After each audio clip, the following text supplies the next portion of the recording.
Cyclone Sidr ripped through over a dozen coastal districts in Bangladesh earlier this month, killing around 3,500 people, as well as leaving tens of thousands missing. More than 3 million people have been affected, losing their homes, livelihoods and families in this natural disaster. The Disasters Emergencies Committee consists of 13 aid agencies. They launched their campaign in the heart of the British Bangladeshi community, in East London's Brick Lane. The situation sadly remains pretty grim. Fortunately, as we've seen on our televisions and heard on the radio, aid is getting through. The leading charities and the Bangladeshi government are busting a gut to get the basics of life through to these people, and that's happening as we speak.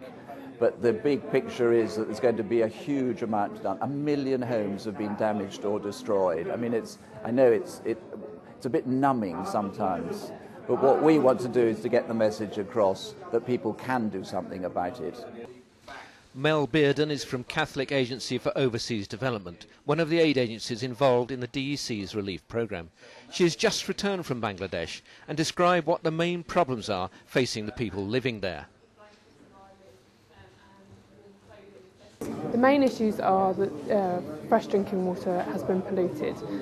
A lot of people are talking about having to drink stinking, dark water, and because of the cyclone, a lot of the debris has been thrown into the ponds that they would use for fresh drinking water, and a lot of salt water has got into there also.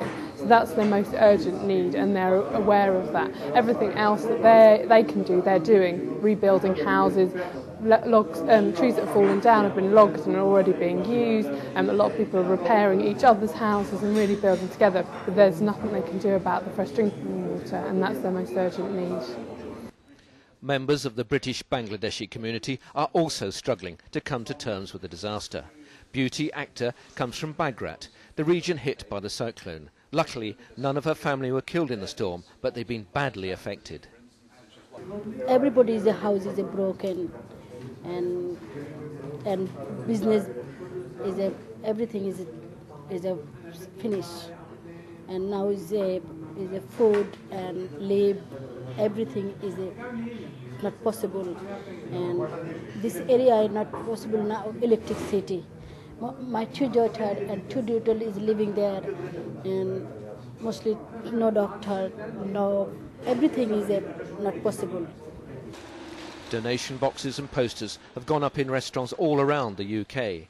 The British government has already donated £5 million, but relief efforts are expected to run into tens of millions of pounds.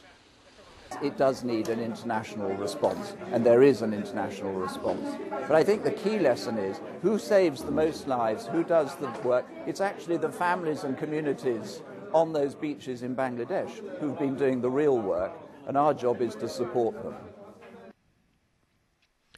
Aid will also be used to put in place better precautions and shelters to help to reduce the devastation caused by future disasters, and also to help the people of Bangladesh protect themselves.